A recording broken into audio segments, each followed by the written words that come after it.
ನೀವು ಕಾಂಗ್ರೆಸ್ನಲ್ಲಿ ಬಹಳ ಸಕ್ರಿಯವಾಗಿ ಇತ್ತೀಚೆಗೆ ಹೋರಾಡ್ತಾ ಇದ್ದೀರಿ, ಎಲ್ಲೆಡೆ ಸುದ್ದಿಯಲ್ಲಿ ನೀವೇ ಇದ್ದೀರಿ. ಏನು ಕಾಂಗ್ರೆಸ್ನಲ್ಲಿ ಯಾವುದಾದ್ರು ವಿಶೇಷವಾದ ಸ್ಥಾನದ ಆಸಕ್ತಿ ಇದೆ ಹೇಗೆ? ಏನು ಆಸಕ್ತಿ ಏನಿಲ್ಲ, ಆದರೆ ನಾವೊಂದು ಪುರಾತನ ಕಾಲದಿಂದ ಕೂಡ ನಾನು ತುಂಬ ವರ್ಷದಿಂದ ಕಾಂಗ್ರೆಸ್ನಲ್ಲಿ ಗುರುತಿಸ್ಕೊಂಡವ. ಮತ್ತು ಈ ಆಕಾಂಕ್ಷೆ ಏನೇ ನಮ್ಮ ಇದಿಲ್ಲ, ಅಂದರೆ ಹಿಂದೆ ನಾವು ಈ ಕಾಂಗ್ರೆಸ್ ಪಕ್ಷ ಏನು ಹಿಂದೆ ಮಾಡಿದೆ ಅದನ್ನು ನಮಗೆ ಸರಿಯಾಗಿ ಈ ಸಮಾಜಕ್ಕೆ ತಿಳಿಸ್ಕೊಳ್ಳೋದ್ರಲ್ಲಿ ನಾವು ಸ್ವಲ್ಪ ಹಿನ್ನಡೆ ಆಗ್ತಿದ್ದೇವೆ. ನಾವು ಕಾಂಗ್ರೆಸ್ ಕೊಟ್ಟಂಥ ಯೋಜನೆಗಳು, ಕೆಲವೊಂದು ಇಂದಿರಾ ಗಾಂಧಿಯವರು ಕೊಟ್ಟಂಥ ಯೋಜನೆಗಳು, ಇದನ್ನೆಲ್ಲ ನಾವು ಸಮಾಜಕ್ಕೆ ತಿಳಿಸುವಾಗ ನಾವು ಹಿನ್ನಡೆ ಆಗಿದ್ದೇವೆ. ಆದ್ದರಿಂದ ನಮಗೆ ಇವತ್ತು ಈ ರಾಜಕೀಯ ವ್ಯವಸ್ಥೆಯಲ್ಲಿ ಕಾಂಗ್ರೆಸ್ಗೆ ನಮ್ಮ ಕರಾವಳಿಯಲ್ಲಿ ಹಿನ್ನಡೆ ಆಗಿದೆ ಬಿಟ್ಟರೆ ಮತ್ತು ಬೇರೆ ಏನಿಲ್ಲ. ಮತ್ತು ಅದರಿಂದ ನನಗೆ ಯಾವುದೇ ಹುದ್ದೆ ಸಿಗ್ತದೆ ಆ ಥರದ ಅಭಿಪ್ರಾಯಗಳಲ್ಲಿ ಏನಿಲ್ಲ. ಏನೋ ಒಂದು ಪಕ್ಷ ನನಗೊಂದು ಉಡುಪಿ ಜಿಲ್ಲಾ ಹಿಂದುಳಿದ ವರ್ಗದ ಒಂದು ಉಪಾಧ್ಯಕ್ಷ ಬ್ಯಾಕ್ವರ್ಡ್ ಕ್ಲಾಸ್ ಇದು ಮಾಡಿದ್ದಾರೆ. ಆದ್ದರಿಂದ ನಾನು ಸ್ವಲ್ಪ ಒಂದು ಹೋರಾಟಕ್ಕೊಂದು ನನಗೆ ಬೇರೆ ಬೇರೆ ಒಂದು ಸಾಮಾಜಿಕವಾಗಿ ಮತ್ತು ಸಾರ್ವಜನಿಕರ ಒಂದು ಕೆಲಸ ಮಾಡಲಿಕ್ಕೆ ನನಗೊಂದು ಸ್ವಲ್ಪ ಅನುಕೂಲ ಮಾಡಿ ನನ್ನ ಪಕ್ಷ ನನಗೊಂದು ಅವಕಾಶ ಕೊಟ್ಟಿದೆ. ಆದರೆ ನಿಮ್ಮ ಪಕ್ಷಗಳು ಈಗ ಕಾಂಗ್ರೆಸ್ನ ನಿಲುವು ಹೇಗಿದೆ ಅಂದರೆ, ಇವರು ಹೋರಾಟಗಳನ್ನು ಮಾಡೋದಿಲ್ಲ. ಈ ಹೋರಾಟ ಮಾಡೋಕ್ಕೆ ಅವಕಾಶ ಇರ್ತದೆ, ಎಷ್ಟೋ ಸಲ ಈ ನಿಮ್ಮ ವಿರೋಧ ಪಕ್ಷಗಳ ವಿರುದ್ಧ ಹೋರಾಟ ಮಾಡುವಂಥ ಅವಕಾಶಗಳಿರ್ತದೆ, ಇವರು ಹೋರಾಟವೇ ಮಾಡೋದಿಲ್ಲ. ಸುಮ್ಮನೆ ಅದ್ರ ಬಗ್ಗೆ ಆಸಕ್ತಿನೇ ತೋರಿಸೋದಿಲ್ಲ. ಯಾಕೆ? ಈಗ ಹೋರಾಟಗಳಂದಾಗ ನಮ್ಮ ಕಾಂಗ್ರೆಸ್ ಪಕ್ಷ ಸ್ವಾತಂತ್ರ್ಯದ ದಿನಗಳಿಂದ ಹೋರಾಟವನ್ನು ಮಾಡಿಕೊಂಡು ಬಂದಂಥ ನಮ್ಮ ಪಕ್ಷ. ಹೋರಾಟದಿಂದಲೇ ನಮಗೆ ಸ್ವಾತಂತ್ರ್ಯಗಳು ಸಿಕ್ಕಿರುವಂಥದ್ದು, ಬೇರೆ ಬೇರೆ ಹೋರಾಟಗಳು ಹೀಗೆ ಹೋರಾಟಗಳಲ್ಲಾಗಿ ನಾವು ಸ್ವಾತಂತ್ರ್ಯ ಪಡ್ಕೊಂಡು ನಮ್ಮ ದೇಶಕ್ಕೆ. ಹಾಗಂತ ಹೋರಾಟ ಯಾವ ರೀತಿ ಮಾಡಬೇಕು ಅನ್ನೋದು ಮುಖ್ಯ ಆಗ್ತದೆ. ಹೋರಾಟ ಅಂದ ತಕ್ಷಣ ಬಿ ಜೆ ಪಿಯವ್ರ ಹೋರಾಟ ಎಲ್ಲ ಹೇಗಂದರೆ, ಒಂದು ಯಾವುದೋ ಒಂದು ಬಡವರನ್ನ ಮಕ್ಕಳನ್ನು ಉಪಯೋಗಿಸ್ಕೊಂಡು ಹೋರಾಟ ಮಾಡುವಂಥದ್ದು, ಯಾವುದೋ ಒಂದು ದೇವರ ಹೆಸರು ಹೇಳ್ಕೊಂಡು ಹೋರಾಟ ಮಾಡುವಂಥದ್ದು, ರಾಮ ಆಂಜನೇಯಗಳನ್ನ ದೇವರ ಹೆಸರು ಹೇಳ್ಕೊಂಡು, ನಮ್ಮ ಹಿಂದೂ ಧರ್ಮದ ದೇವರುಗಳ ಹೆಸರು ಹೇಳ್ಕೊಂಡು ಹೋರಾಟ ಮಾಡುವಂಥ, ಅದೆಲ್ಲ ಹೋರಾಟ ಅಲ್ಲ. ಹೋರಾಟ ಅಂದರೆ ಒಂದು ದೇಶಕ್ಕೋಸ್ಕರ ಹೋರಾಟ ಮಾಡುವಂಥದ್ದು, ಬೇರೆ ಬೇರೆ ಒಂದು ಸಾರ್ವಜನಿಕರಿಗೆ ಒಂದು ಉಪಕಾರ ಆಗುವಂಥ ಹೋರಾಟ ಮಾಡಬೇಕು ಹೊರತು ಆ ಥರದ ಈ ಬಿ ಜೆ ಪಿ ಮೆಂಟಾಲಿಟಿ ಹೋರಾಟಗಳು ನಮಗೆ ಇಷ್ಟ ಆಗೋದಿಲ್ಲ. ಪಕ್ಷವನ್ನು ಕಟ್ಟುವ ನಿಟ್ಟಿನಲ್ಲಿ, ಈಗ ಕಾಂಗ್ರೆಸ್ ಪಕ್ಷವನ್ನು ಕಟ್ಟುವ ನಿಟ್ಟಿನಲ್ಲಿ ಯುವಕರು ಮೇಲೆ ಬರಬೇಕಾಗ್ತದೆ. ಆದರೆ ಯುವಕರಿಗೆ ಆಸಕ್ತಿ ಬರುವಂಥ ಯಾವುದೇ ಥರದ ಒಂದು ವಿಷಯ ನಿಮ್ಮ ಇದರಲ್ಲಿ ನಡೆಯುವುದು ಬಹಳ ಕಮ್ಮಿ ಕಾಣಿಸ್ತದೆ. ಅದೇ ಬಿಜೆಪಿಯಲ್ಲಿ ನೂರಾರು ಅವಕಾಶಗಳಿವೆ ಅವರಿಗೆ. ಇಲ್ಲ, ಕಾಂಗ್ರೆಸ್ ಪಕ್ಷದಲ್ಲಿಯೂ ಕೂಡ ಯುವಕರಿಗೆ ಬೇಕಾದಷ್ಟು ಅವಕಾಶಗಳಿದೆ. ಹೋರಾಟ ಮಾಡಲಿಕ್ಕೂ ಅವಕಾಶಗಳಿದೆ. ಈಗ ಮೊನ್ನೆ ಈಗ 5 ಗ್ಯಾರಂಟಿ ಯೋಜನೆಗಳು ಕೊಟ್ಟಾಗ ಯೂತ್ಗೆ ಆದಂಥ ಒಂದಿಷ್ಟು ಯೋಜನೆಗಳನ್ನು ಕಾಂಗ್ರೆಸ್ ಸರ್ಕಾರ ಮಾಡಿದೆ. ಹಾಗಾಗಿ ಏನು ಯೋಜನೆಗಳಿಲ್ಲ ಅಂತಲ್ಲ, ಯೋಚನೆಗಳು ಬೇಕು. ಯೋಚನೆಗಳಿದ್ರೆ ಮಾತ್ರ ಈ ಯೋಜನೆಗಳು ಜಾರಿಯಾಗೋದು ಅಂಥದ್ದು. ಕಾಂಗ್ರೆಸ್ನವರಿಗೆ ಯುವಕರ ಬಗ್ಗೆ ಯೋಚನೆಗಳಿದೆ. ಯೂತ್ ಮತ್ತು ಇವ್ರು ಹಾಳಾಗಬಾರ್ದು, ಬೇರೆ ಬೇರೆ ಕೆಟ್ಟ ಆಮಿಷಗಳಿಗೆಲ್ಲ ಹೋಗಬಾರ್ದು ಅನ್ನೋ ಕಾರಣದಿಂದ ನಮ್ಮ ಕಾಂಗ್ರೆಸ್ ಪಕ್ಷ ಹೇಗಂದರೆ, ಒಂದು ಯುವಕರಿಗೆ ಅವ್ರಿಗೆ ಜಾಸ್ತಿ ಹೆಚ್ಚಿನ ವಿದ್ಯಾಭ್ಯಾಸಗಳು ಕೊಡುವಂಥ ಕೆಲಸ ಆಗ್ತದೆ.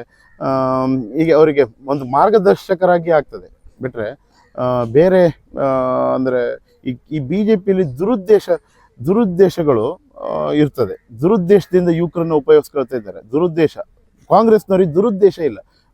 ನಮ್ಮ ದೇಶದಲ್ಲಿ ಹುಟ್ಟಿದಂಥ ಮಕ್ಕಳು ಇನ್ನೊಂದು ದೇಶಕ್ಕೆ ಹೋಗಿ, ಯಾವುದೋ ದೇಶಕ್ಕೆ ಹೋಗಿ ನಮ್ಮ ದೇಶದ ಗೌರವವನ್ನು ಕಾಪಾಡಲಿಕ್ಕೆ ಅವರಿಗೆ ಯಾವುದೋ ಒಂದು ಉದ್ಯೋಗ ಅಲ್ಲಿ ಹೋಗಿ ಇಂಡಿಯನ್ಸ್ ಅನ್ಬೇಕು, ನಾವು ಇಂಡಿಯಾದಲ್ಲಿ ಓದಿ ಇವತ್ತು ನಾನು ಈ ಜಾಬಲ್ಲಿ ಇದ್ದೇನೆ ಅನ್ನೋದು ಬರಬೇಕು ಬಿಟ್ಟರೆ ಇಲ್ಲಿ ನಾಮ ಹಾಕ್ಕೊಂಡು ಜೈಲಿಗೆ ಹೋಗೋದಲ್ಲ. ಬಡವ್ರ ಮನೆ ಮಕ್ಕಳು ಜೈಲಿಗೆ ಹೋಗ್ತಾ ಇದ್ದಾರೆ. ಇವತ್ತು ಶ್ರೀಮಂತರ ಮನೆ ಮಕ್ಕಳು ಯಾವುದಾದ್ರು ದೇಶದಲ್ಲಿ, ಅಮೇರಿಕಾ ದೊಡ್ಡಂಥ ದೇಶಗಳಲ್ಲಿ ಉದ್ಯೋಗದಲ್ಲಿದ್ದಾರೆ, 5 ರಿಂದ 10 ಲಕ್ಷ ಸಂಪಾದನೆ ಮಾಡ್ತಿದ್ದಾರೆ. ಆದರೆ ನೀವು ಕೊಟ್ಟಂತ ಯೋಜನೆಗಳನ್ನೇ ಅದನ್ನ ಸರಿಯಾದ ರೀತಿಯಲ್ಲಿ ಜನರಿಗೆ ತಲುಪಿಸಲು ಸಾಧ್ಯ ಆಗ್ತಾ ಇಲ್ಲ, ಅಥವಾ ಅದನ್ನ ಯೋಜನೆಗಳ ಉಪಯೋಗವನ್ನು ತಾವು ಪಡ್ಕೊಳ್ಳೋದು ಕಮ್ಮಿ ಆಗಿ ಕಾಣಿಸ್ತಾ ಇದೆ. ಯಾಕೆ?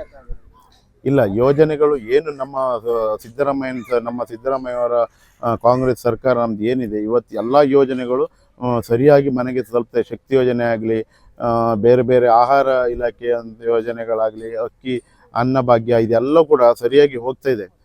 ಈ ಬಿ ಜೆ ಪಿಯವ್ರು ಏನು ಮಾಡ್ತಾರೆ ಅಂದರೆ, ಅದನ್ನು ಬೇರೆ ರೀತಿಯಾಗಿ ಒಂದು ಮಾಬ್ ಕ್ರಿಯೇಟ್ ಮಾಡಿಕೊಂಡು ಅವರದ್ದೇ ಒಂದು ದಾಟಿಯಲ್ಲಿ ನಮ್ಮನ್ನು ಕಾಂಗ್ರೆಸ್ ಬಗ್ಗೆ ತುಚ್ಛವಾಗಿ ಮಾತನಾಡುವಂಥದ್ದು ಅವ್ರದ್ದು ಸ್ವಭಾವ. ಆ ಸ್ವಭಾವಕ್ಕೆ ನಾವೇನು ಮಾಡಲಿಕ್ಕೆ ಆಗೋದಿಲ್ಲ. ಅದು ಇತ್ತೀಚೆಗೆ ರಘುಪತಿ ಭಟ್ರು ನಿಮ್ಮೊಂದಿಗೆ ಬಹಳ ಗುರುತಿಸಿಕೊಳ್ತಾ ಇದ್ದಾರೆ. ಅಂದರೆ ರಘುಪತಿ ಭಟ್ರು ನಿಮ್ಮ ಎಲ್ಲ ಹೋರಾಟದಲ್ಲಿ ಒಂದು ಮುಂಚೂಣಿಯಲ್ಲಿ ಕಾಣಿಸ್ತಾ ಇದ್ದಾರೆ.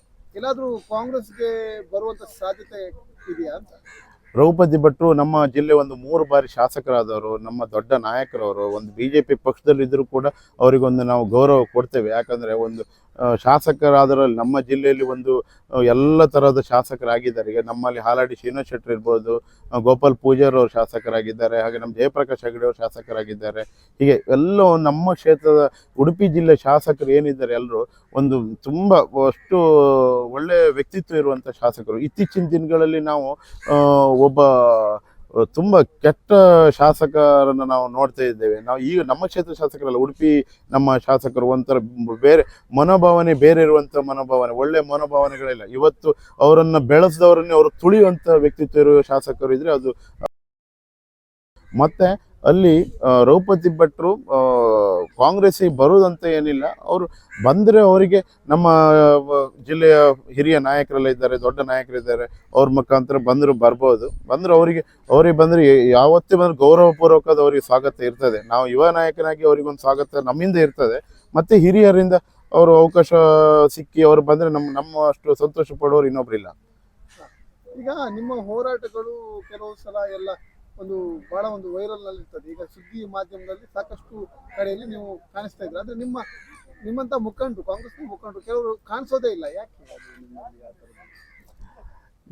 ಹಾಗೆ ಅಥವಾ ಏನು ಹಿಂಜರಿಕೆನಾ ಅಥವಾ ಮಾಧ್ಯಮದ ಮುಂದೆ? ಇಲ್ಲ, ನಾನು ಈಗ ತುಂಬಾ ಒಂದು 3-4-5 ತಿಂಗಳಿಂದ ಹೋರಾಟ ಮಾಡಿದಾಗ ನನ್ನ ಜೊತೆ ಎಲ್ಲ ನಾಯಕರು ಇದ್ದಾರೆ. ಪ್ರಸಾದರಾಜ್ ಕಾಂಚನ್ ಉಡುಪಿ, ಜಯಪ್ರಕಾಶ್ ಹೆಗಡೆ ಅವರು, ದಿನೇಶ್ ಹೆಗಡೆ ಮೊಳಹಳ್ಳಿ, ಎಲ್ಲ ನಮ್ಮ ನಾಯಕರು ನಮ್ಮ ಜೊತೆ ಇದ್ದಾರೆ.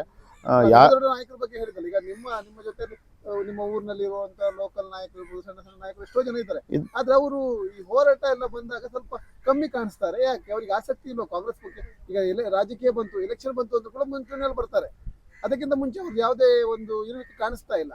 ಅದು ಒಂದು ಪಕ್ಷಕ್ಕೆ ಸಹ ಒಂದು ಡ್ಯಾಮೇಜ್ ಅಲ್ವಾ ಅಂತ.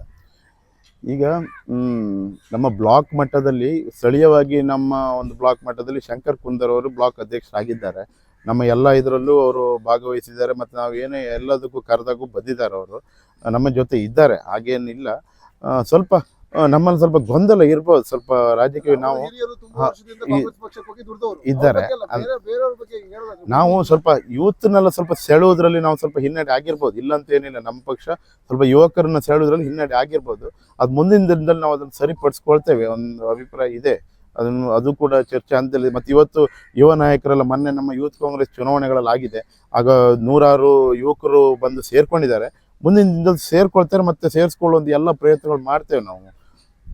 ಈಗ ನಿಮ್ಮ ಹೋರಾಟ, ಈಗ ಈ ಬೇರೆ ಬೇರೆ ತರದ ಹೋರಾಟವನ್ನ ಮಾಡ್ತಾ ಇದ್ದೀರಿ ನೀವು. ರಾಜಕೀಯ ಹೋರಾಟ ಅಲ್ಲದೆ ವೈಯಕ್ತಿಕವಾದ ಕೆಲವೊಂದು ಹೋರಾಟದಲ್ಲೇ ಮಾಡ್ತಾ ಇದ್ದ ಕೆಲವೊಂದು ಪ್ರಕರಣಗಳನ್ನ, ಕೇಸ್ಗಳನ್ನು ಸಹ ನಿಮ್ಮ ಮೇಲೆ ದಾಖಲಿಸ್ಕೊಂಡಿದ್ದೀವಿ, ಹೋರಾಟದಿಂದ ಬಂದಂತ ಕೇಸ್ಗಳು. ನಿಮ್ಮ ಮುಂದಿನ ನಡೆ ಹೇಗಿರ್ತದೆ ರಾಜಕೀಯದಲ್ಲಿ? ನಿಮ್ಮ ಮುಂದಿನ ಆಲೋಚನೆಗಳು ಏನಂತ?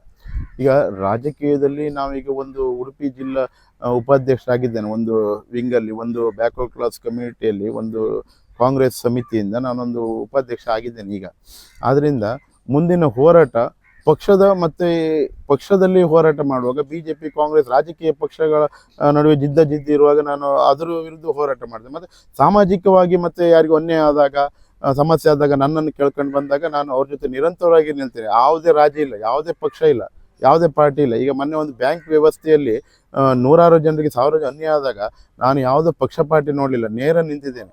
ಹಾಗೆ ಫೆಡ್ರೇಷನಲ್ಲಿ ನನ್ನ ಸಮುದಾಯದಲ್ಲೂ ಕೂಡ ತುಂಬ ಹಗರಣಗಳಾಗಿದೆ, ಅದರ ವಿರುದ್ಧ ನಾನು ಎದ್ದು ನಿಂತಿದ್ದೇನೆ. ನಾನು ಅದು ಯಾವುದಕ್ಕೂ ಕ್ಯಾರೆ ಮಾಡೋದಿಲ್ಲ. ಅವ್ರು ಯಾರೇ ಇರ್ಬೋದು, ಎಷ್ಟೇ ಬಲಾಢ್ಯರಿರ್ಬೋದು, ಅದು ಯಾವುದಕ್ಕೂ ನಾನು ಹಿಂಜರಿಯುವ ಪ್ರಶ್ನೆ ಇಲ್ಲ ನಂದು.